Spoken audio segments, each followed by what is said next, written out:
Good evening, I'm Dennis Ward, and this is Face to Face.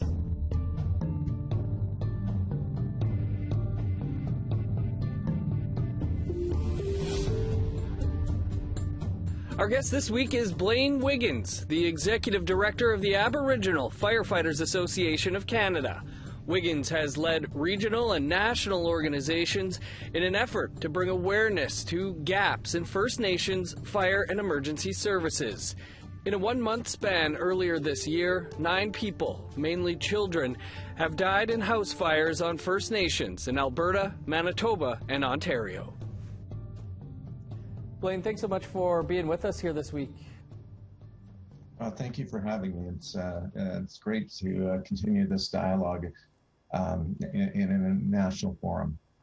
As we mentioned off the top there, recent fires, first in Sandy Lake First Nation in Northern Ontario, where 3 children under the age of 9 died. On Siksika Nation in Alberta, where 3 people, including a 6-year-old, had died. And Pimicikamak Cree Nation in Manitoba, where 3 children, again, under the age of 9 have died.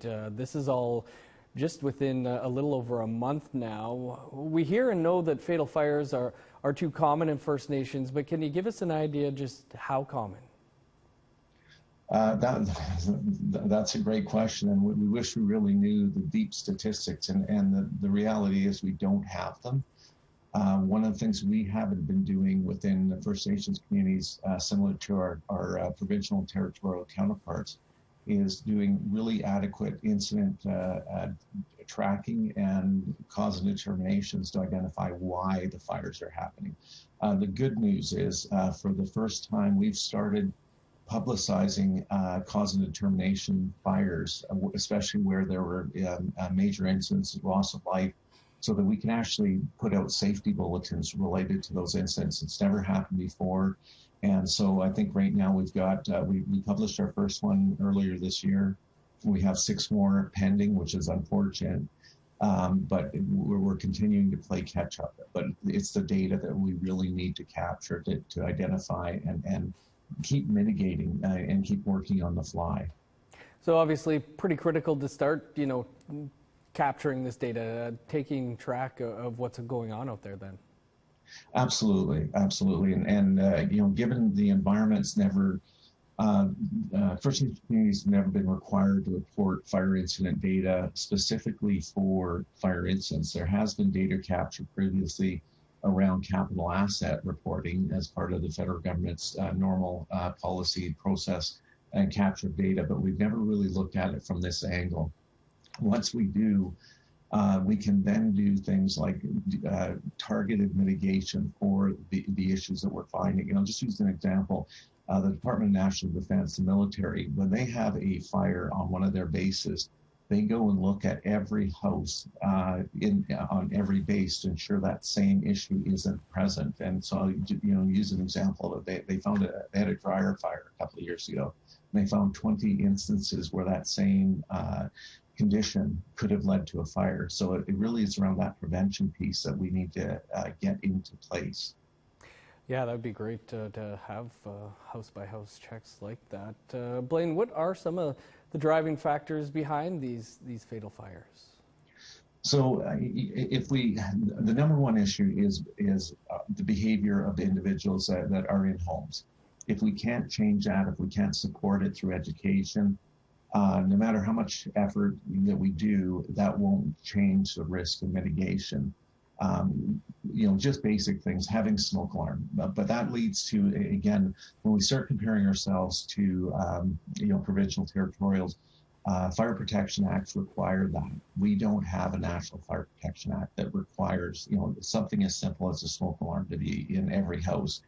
Environmental issues, housing conditions, overcrowding, utilization of a house that was meant for, 4 or 6 people that's being utilized by 10, 12 people, high occupancies, lack of inspections and building and safety code inspections within communities.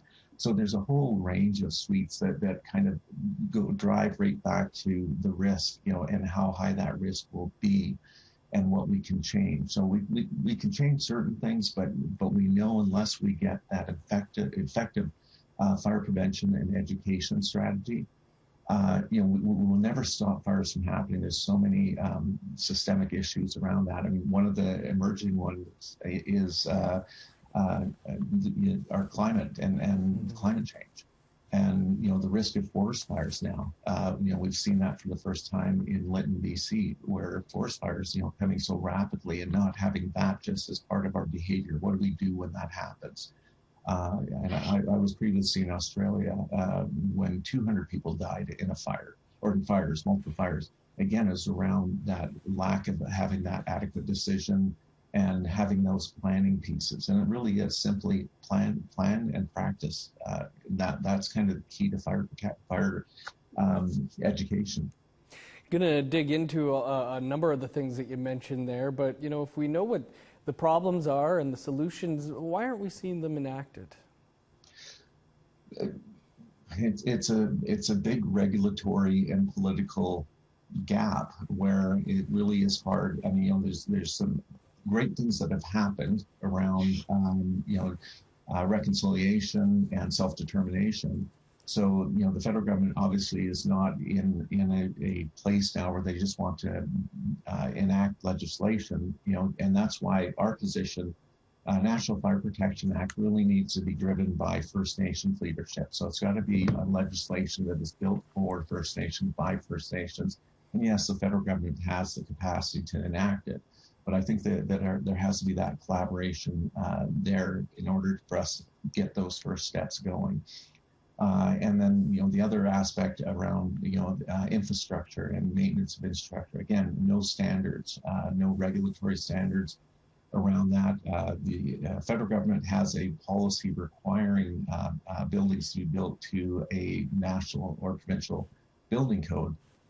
But there's no in-depth or systemic or system that actually ensures that happens. It really is, whether it's the builder himself doing his own inspections, where any other regional district, city, municipalities, they have very structured processes to ensure that buildings are built to code and that everybody is going to get basically a safe place to either occupy or to live in.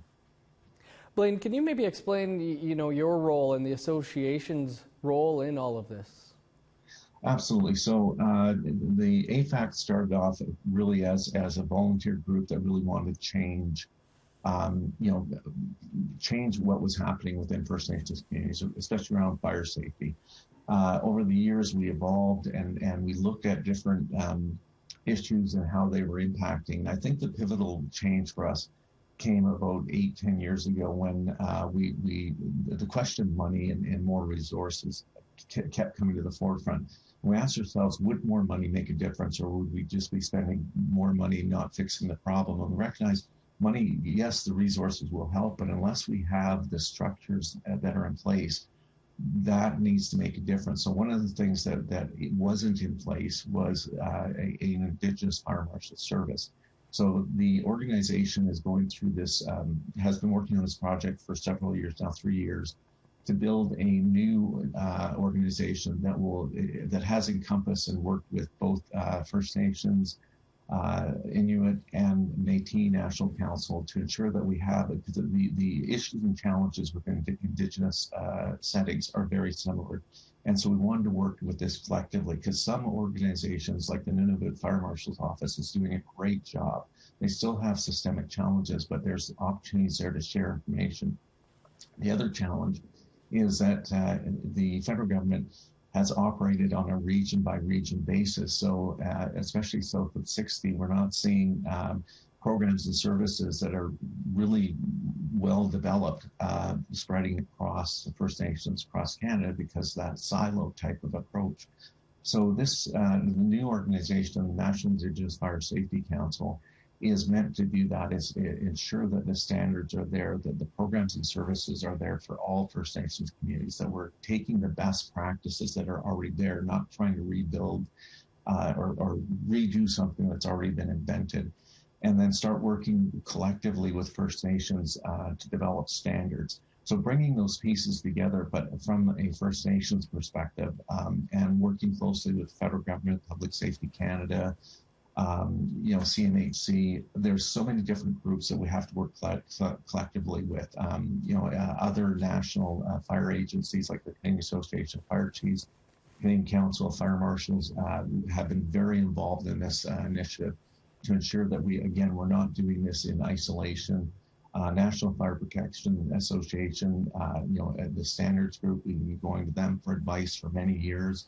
And so really we're starting to see everything start to come together, and that really is the role, is to have this complementary service that's available to communities, help build the standards that we can all work towards, and again, continue to advise our political leadership, both First Nations and non-First Nations, federal government, on the next steps that will make the difference. But for us, really, it starts with statistics. We need to know what the data is. So we've also started collecting we've got a national incident reporting system in place now. We've just hit over 1,000 reports in the system, which is, like I say, it's the first time it's ever happened, but we're still working with communities that have not participated in this process with their provincial counterparts. And that's the other bonus part about working with Canadian Council of Fire Marshals, is we're collecting data that's already, for those communities that have reported, we're collecting that data. Blaine, much more to talk about here with fire safety for Indigenous communities. We just got to step aside for a quick break, and then we'll continue the conversation here on Face to Face.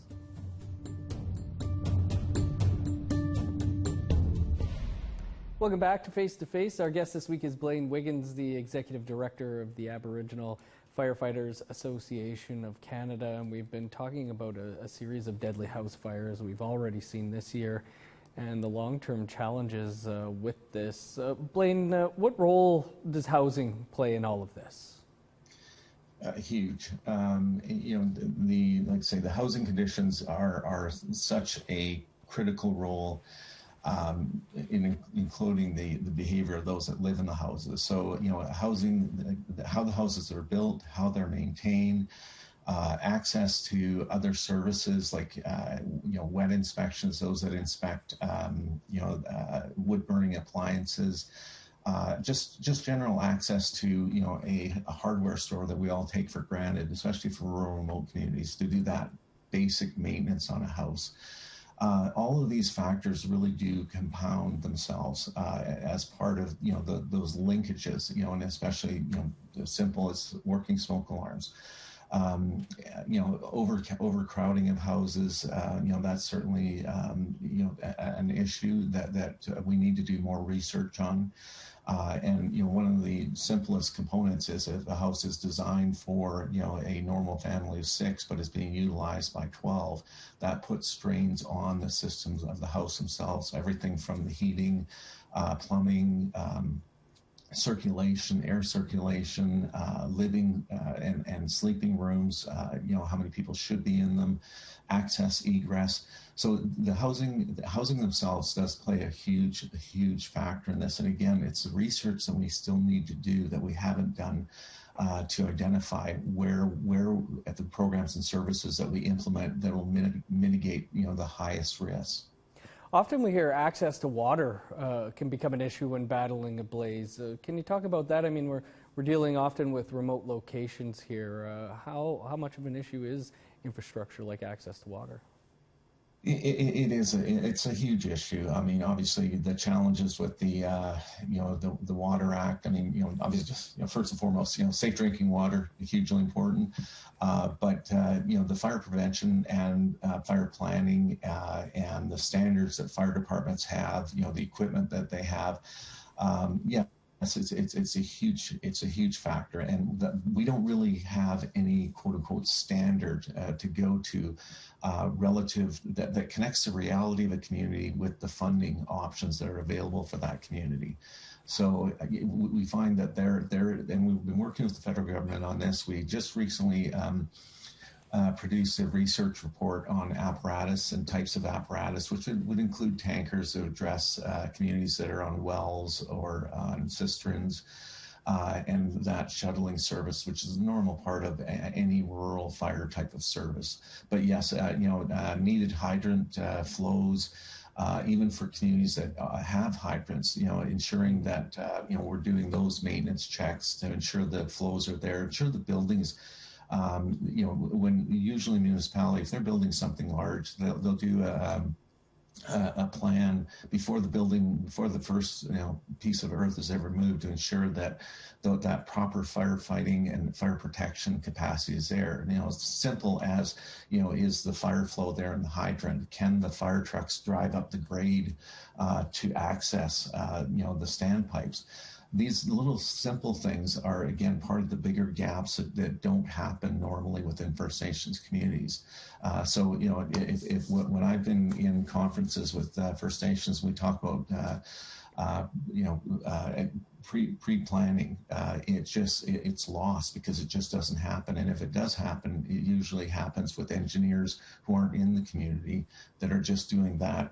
Is the building being built to the structural design of it, but nobody's actually checking those little pieces, those connecting pieces.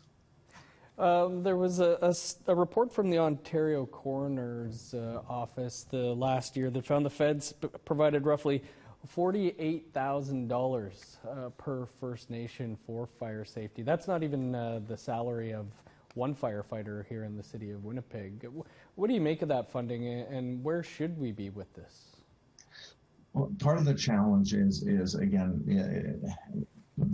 everything is formula funded with the federal government, which, except that is part of the framework that they work in, but it doesn't necessarily equate to the funding going to the needs. So, as an example, the fire department funding itself, for those that have fire departments, are flexible funding. So, if a community has a greater need, which many do, on housing or other infrastructure, then those dollars necessarily won't go to the fire department.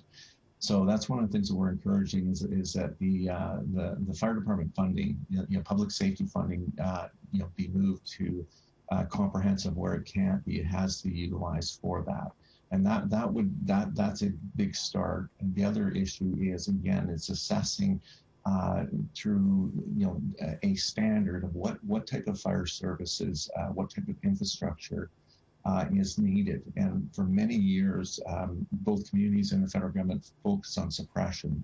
There was very little focus on prevention, and that's really where we're going to make the difference. And again, the win and loss is if we do a really good job at preventing fires, it's hard to get funding for fire suppression when you don't have fires. So we're not there yet. So we'll cross that bridge when we come to it. We hopefully will have that problem one day. I mean, when you talk about prevention, that same report over a 10-year period looked at 56 deaths and 29 fires in 20 First Nations, and that was just Ontario. It found almost 90% of the time there were no smoke alarms present. I mean, does that not seem like a pretty easy fix right there?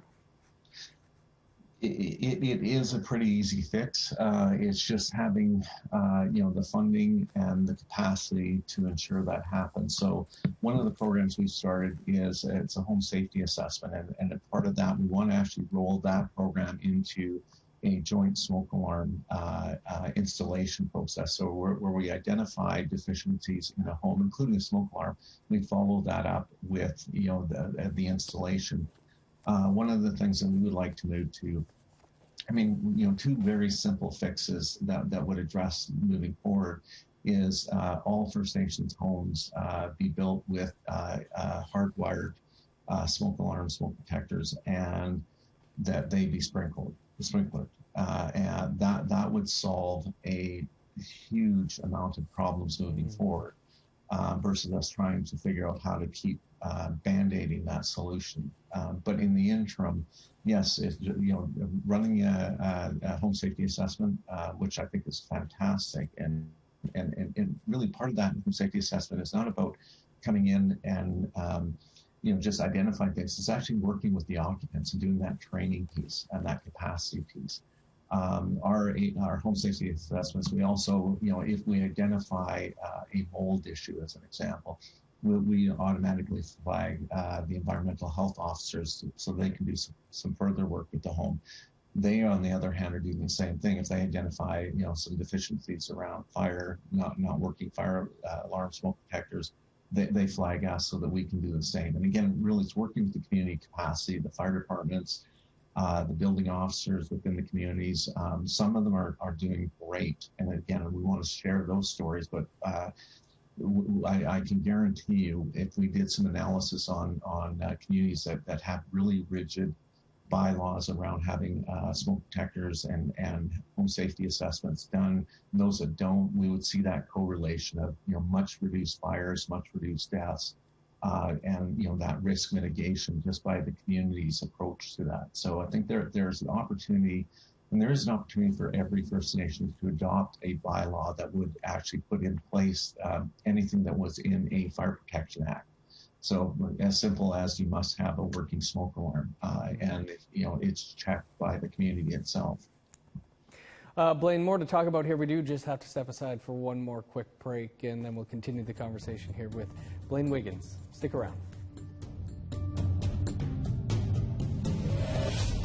Welcome back to Face to Face. Our guest this week is Blaine Wiggins, the longtime Executive Director of the Aboriginal Firefighters Association of Canada. And Blaine, as you would know, in 2018, nearly 4 years ago now, a report was tabled in the House of Commons called From the Ashes, Remaining Fire Safety and Emergency Management in Indigenous Communities. And that report had 11 recommendations. How many of those have been enacted, do you know? Not many, given a couple of environmental issues. Obviously, COVID being a big part of that. That's derailed a lot of initiatives. But it is something that we are continuing to work with the minister on, and we certainly do have a great commitment from the minister to want to move this file forward. And currently, Indigenous Services Canada is revising their national fire protection strategy. So hopefully we can see some of those recommendations in that Indigenous Services strategy. Obviously we've spoken about 2 reports here, but there would be many over the years, no doubt, just in your time in your role. What's the human cost, do you think, of the inaction? We're going to continue to lose lives. It's just that simple. We need to move away from the rhetoric, and we need a solid plan. We need capacity. We need training. One of the issues that we have right now, when I say we, First Nations, is there is no career fire service. So right now we're in the process of identifying and trying to capture as many of those individuals so that when we launch this new initiative, we actually got First Nations that understand the communities but have a fire science background, fire expertise. We just don't have that to draw from. And the other side is our funding levels will never let us compete with fire service. So a probationary fire starts at $100,000 a year. That is not something we can compete with. But we still have people that are dedicated and want to pursue this career. And so training and building that capacity is going to be a huge part of the work we do, along with working with the communities and building their capacity. Blaine, we're out of time, but thank you so much for taking the time. An important subject for sure. Thank you. Appreciate your time. And thanks to Blaine. That is all the time we have for this week. We'll see you back here next Tuesday on Face to Face.